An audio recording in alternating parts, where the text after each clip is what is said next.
Ever since I moved to Arizona, I've wanted to ride the Arizona Backcountry Discovery Route.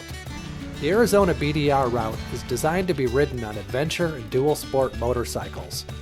According to the ridebdr website, it's the fourth most difficult BDR route. Many of the roads are in remote areas where road maintenance is minimal or non-existent. You can expect to cover sections of road with deep ruts, loose rocks, sand, and other challenges. Road conditions can change from week to week based on the recent weather. There are alternate easier routes around a few of the most challenging sections, and there are some alternate harder routes as well. Depending on the time of year and weather, there may be a few deep water crossings, and flash floods are frequent during summer storms. This sounds like my kind of adventure. Let's do it. It's late October here in southern Arizona, which means that it's time to go for a ride and take some pictures of the new Ducati Multistrada that I've been riding recently. In this video, I'm going to go for a long ride deep into the backcountry. It starts here at my home in Bisbee, Arizona. So let's saddle up, load the GPS track, and head out to ride the Arizona Backcountry Discovery Route on a brand new Ducati Multistrada. The Arizona Backcountry Discovery Route, or AZBDR, is a 750-mile track across the state from the US-Mexico border to the Arizona-Utah border. I was part of the team that created this route back in 2013, but I haven't ridden it in its entirety since then, despite moving to southern Arizona 8 years ago. We're working on making Bisbee, Arizona the official start of the route. But for now, the actual start is about 30 miles away, down the highway at the base of the Huachuca Mountains. This is what they look like heading down the highway from the east. I turned left on Coronado Memorial Road, raced around the smooth paved corners, and stopped at the official start of the route.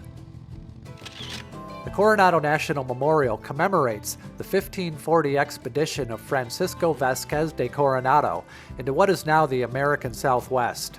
Because we're so close to the international border, there are these warning signs about smuggling and personal safety. But I've never experienced anything like that in my years of traveling through this area.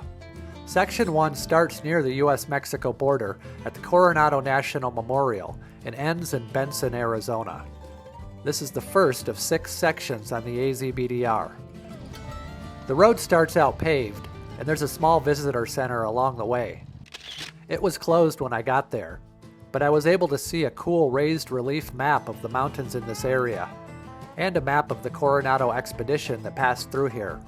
I began climbing up the dirt road to Montezuma Pass, admiring the views down below. The pass is at an elevation of 6,500 feet. I learned about the history of the area and took a photo of the border wall down below. After leaving the pass, I headed down Montezuma Canyon Road, through the Coronado National Forest, and into the grasslands beyond.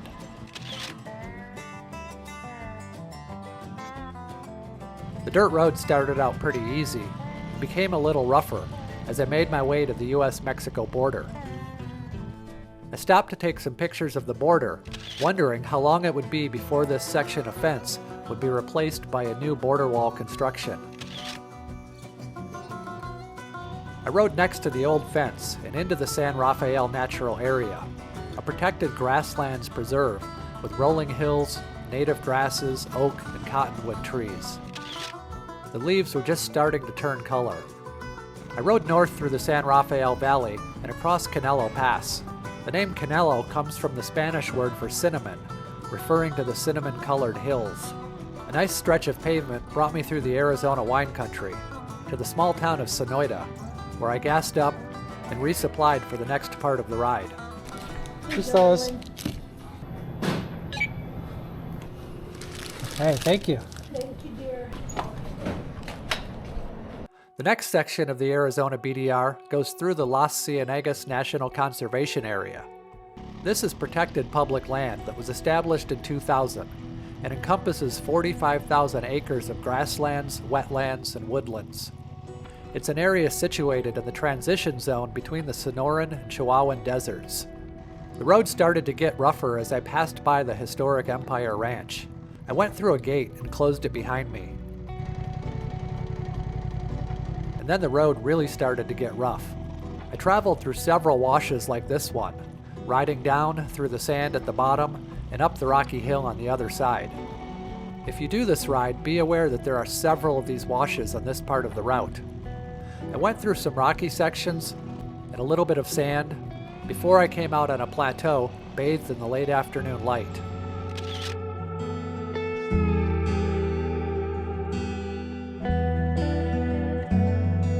I traveled across more rocky roads, enjoying the freedom of this kind of adventure. At one point, the road became so rocky that my tripod fell out of its case on the back of my motorcycle, so I turned around and rode back in search of it. I wondered if I could find it, and how far back it would be. Fortunately, I only had to go back through a couple of gates, and then I saw it lying on the ground. I put it back in its case and made sure to zip it up fully before I continued riding down the rocky road.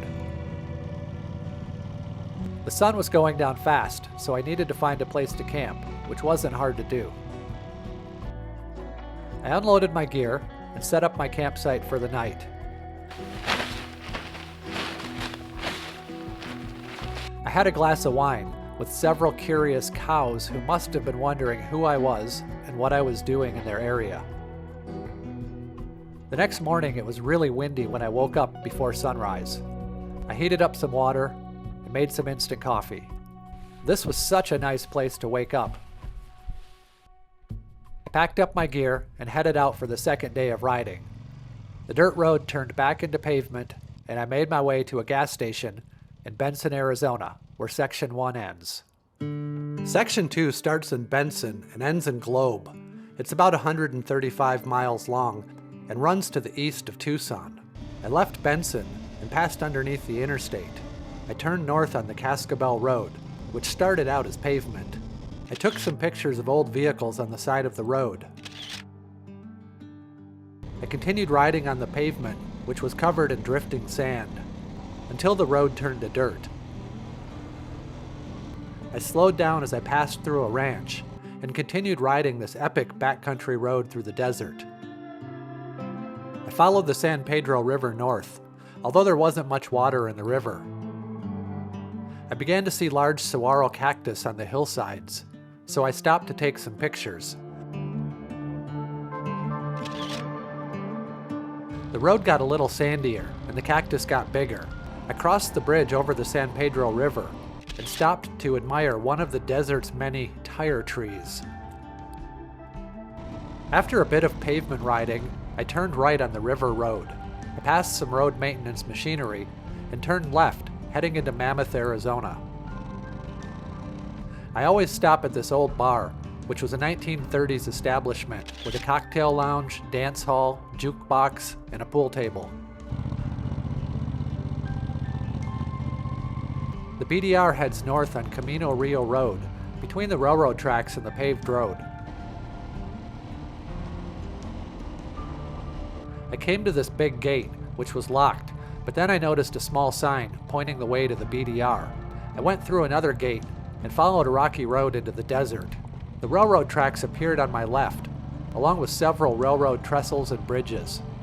I passed through another gate, made my way through a sandy wash, and through some overgrown vegetation, before getting back to pavement and a gas station in Winkleman.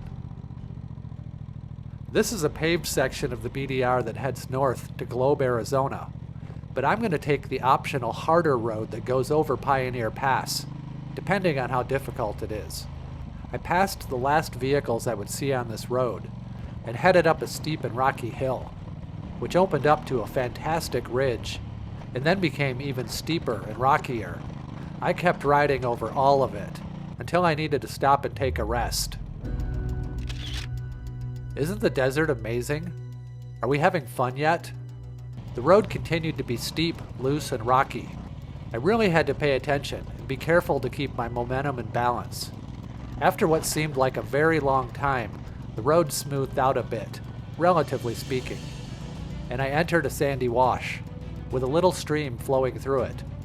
There were some pretty big drop-offs next to the road, and then a big drop into another sandy wash. The sand here was pretty deep, so I did what I could to keep on the power and ride over it. I got up on the pegs and did the sand dance, keeping my weight on the rear of the bike and letting the front end move around. After about a half a mile of this, I exited the wash, but I didn't have enough momentum to get up the hill. I stalled out and got my rear tire stuck in the sand. If you saw my rear tire, you would understand that that's part of the problem too. It's pretty worn out and really needs to be refreshed. So I took off my helmet and got to work. I lowered the bike on its side to expose the hole underneath the rear tire, and grabbed a few rocks to put in the hole. Once I got them in place, I got back on the bike, hoping that this would give me enough traction to get going. With a little effort, I was able to gain some momentum and started climbing the hill. I'm not gonna lie, it took me a few minutes to get my momentum and get back up on the pegs.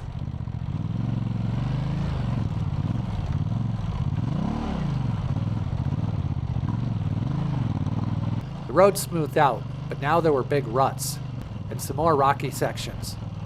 After I rode past this huge rut on the left, I got off the bike to have a better look at the road ahead. It looked doable, but I still hadn't even made it up to the pass, and then there was the whole descent on the other side. At this point, being all alone, I decided to turn around, not wanting to get myself into anything more extreme than what I'd already gotten myself into.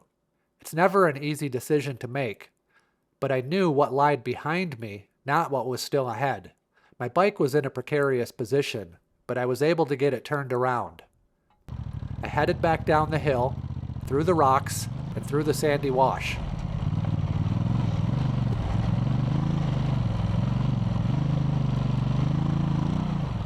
Until I fell over.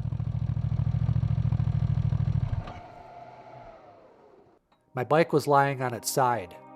I was sweating, and the sun was baking down upon me. I struggled to lift the bike, and I was finally able to do that, but I was pretty tired out by now. I wanted to take it slow, but you can't really do that in the sand, so I did the best I could to stay upright and moving. I came to this spot where there was a small ledge about 2 feet tall where the track left the wash. The problem was that it was right after this sandy corner, so I wouldn't be able to get much speed before the little ledge.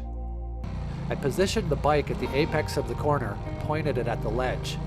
Then I gunned it and hoped for the best. I made it. This was a steep little hill with loose rocks and a big drop-off to the left. I had to be really careful here.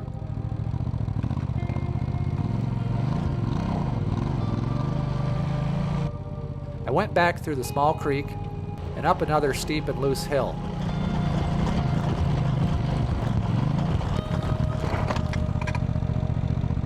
This one took me by surprise. Other than my little tip over in the sand, this was my first real crash on the Ducati. But I didn't get hurt and the bike wasn't damaged. I was glad that I had the Ducati engine guards. I got the bike picked up and got back on it. I was in a pretty precarious position. My right foot couldn't touch the ground, so I had to stay lean to the left without hitting any of the rocks as I eased out the clutch and tried to find my way forward. I finally got back up on the pegs and began riding again. After riding several miles on terrain like this, the road finally smoothed out, and I made my way back to the pavement. There's nothing that feels so good as hitting the pavement after an experience like that. I found this nice little pullout and stopped for a well-deserved rest at the end of Section 2. Section 3 starts in Globe and heads north toward Young. There's an alternate easier route and an alternate harder route on this section. The main route is about 86 miles. The majority of this section runs through the Tonto National Forest. I passed through Globe, gassed up, and got supplies for the night. I headed north on the paved highway through the Tonto National Forest. It was getting late, so I pulled over on the side of the road and found a nice place to camp. The view from my campsite was pretty nice. I made myself an old-fashioned and got ready to cook some dinner. I'm making chicken pho, which is a Vietnamese chicken soup. I boiled some rice noodles and watched the desert sunset. The lake in the distance is Lake Roosevelt. My fresh and healthy dinner was great after a nice day of riding. I woke up before sunrise and made a cup of coffee. The early morning light was starting to hit the mountains and the desert down below. Some people think of the desert as a lifeless place, but I'm always amazed at the life out here.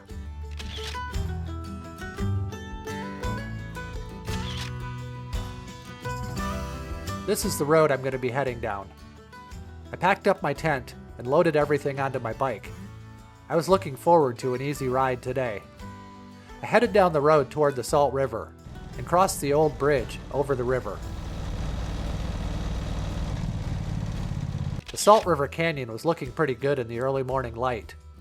I rode some nice pavement across the desert and stopped to take some pictures of the cacti, including this rare crested saguaro, which to me is a sign of good luck. The road turned to dirt and climbed up into the forest. I eventually came out of the woods in the small and remote town of Young, Arizona, where I got some supplies and another cup of coffee. Section 4 of the Arizona BDR runs from Young to Winona. This is a 134-mile section with one short alternate harder route near the end of the section. The majority of this section runs through the Coconino National Forest. I left Young on a paved road, followed by a dirt road, and then another paved road, before getting on the legendary Forest Road 300, which travels along the Mogollon Rim. The autumn colors were really starting to pop at this higher elevation. The road along the Mogollon Rim is the highlight of this section, and I stopped to take some pictures of the expansive view to the south.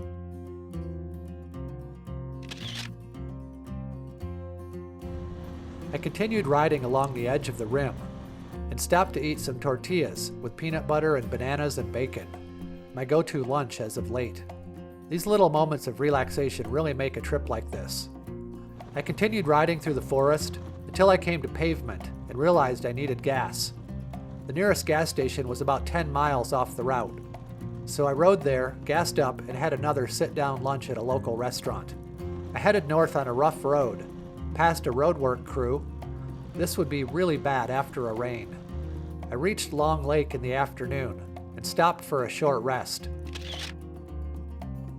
Before continuing on the rutted-out road, the ruts soon turned into rocks, and I began riding on what turned out to be a very long and challenging part of this section. The rock garden went on for miles, and the punishment was relentless.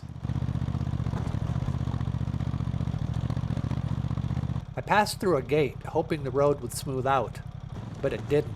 It only got worse.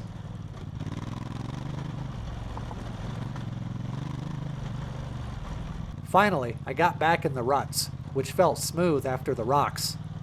This section felt like I was riding down the freeway. I stopped to look at my map, and my other map, and take a picture of my bike next to this big tree. The road continued to be a mix of rough rocks and smooth sections like this. Then more rocks, some small washes, some more rocks, and a short descent that really tested my skid plate.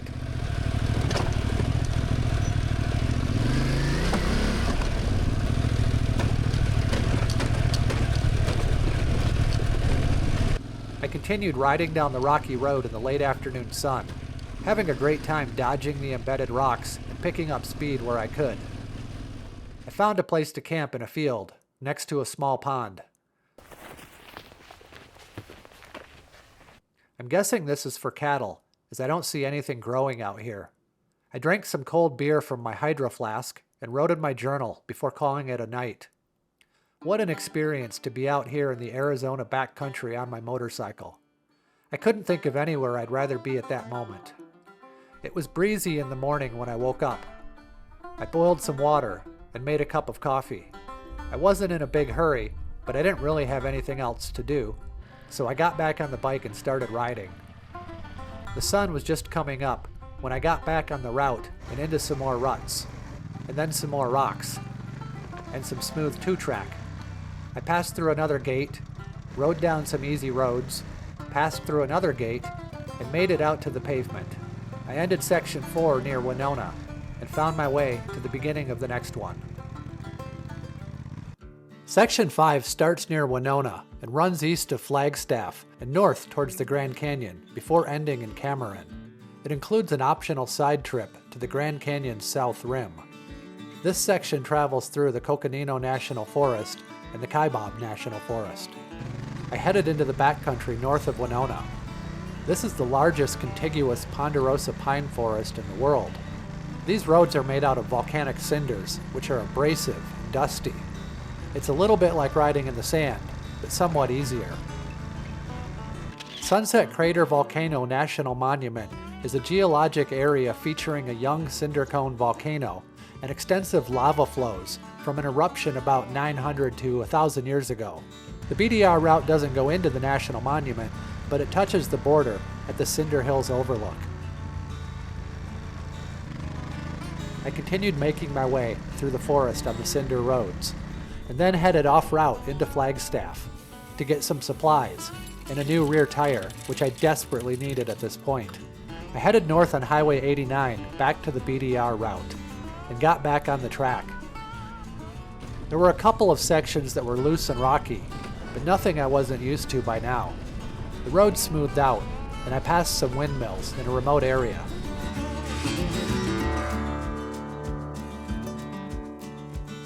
There were no other vehicles on the road. I stopped to remove a piece of wire that got caught up in my wheel and continued riding across the plateau, heading north toward the Grand Canyon. I noticed that the color of light had started to change, and I smelled smoke. I was riding into a forest fire. I passed emergency vehicles and saw fires burning on the side of the road. I took an optional out and back to this viewpoint overlooking the Grand Canyon. There it is, one of the most iconic places in the state of Arizona. I headed along the canyon rim on a beautiful stretch of pavement and stopped at a small Navajo trading post before starting the ride up Gray Mountain. I had heard that the road might be in bad shape, but I didn't find it to be too difficult. Things smoothed out near the top, and I found myself riding up on a high plateau. I decided to find a place to camp up on the mesa. The view was expansive, and I could see the volcanic peaks in the distance. I made some Thai sweet potato soup, and since that's an Asian dish, I decided to complement it with a can of rice wine, or sake. The sun was just about to go down, and the smoke from the forest fire made for some unique images.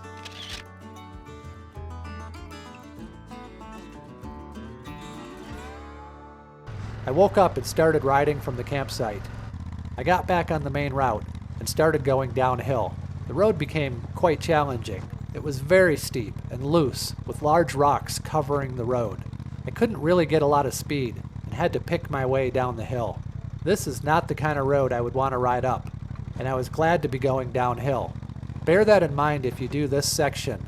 The road up Gray Mountain from the south is steep and loose and rocky, and I would consider this to be an expert or alternate hard section, even though it's not labeled as such. I finally made it out of the rough stuff, and I was happy to be on a more or less straightforward road at this point, still early in the morning. I made it to the highway where I got some gas and filled up my water bottle before heading into Section 6. Section 6 is 136 miles and runs from Cameron to the Utah border. This section passes through the Navajo Reservation, and it's the longest section between fuel stops. I needed to get a permit to ride through the Navajo Reservation, so I went to the Navajo Visitor Center in Cameron, just off the highway. Can I get my travel permit here? Just be able to sign. I filled out the form, paid $15, and got my travel permit. I rode up the highway and then entered the reservation. The road started out pretty smooth, although a little sandy in places. I stopped here to explore this building on the side of the road. This is a Navajo hogan, a traditional sacred dwelling of the Navajo people.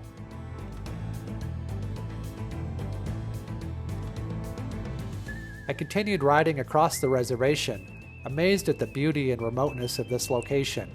This rock formation looks like a small cave that you could camp in, if that was allowed. I rode across the desert landscape on a variety of road surfaces, feeling a sense of utter isolation and solitude.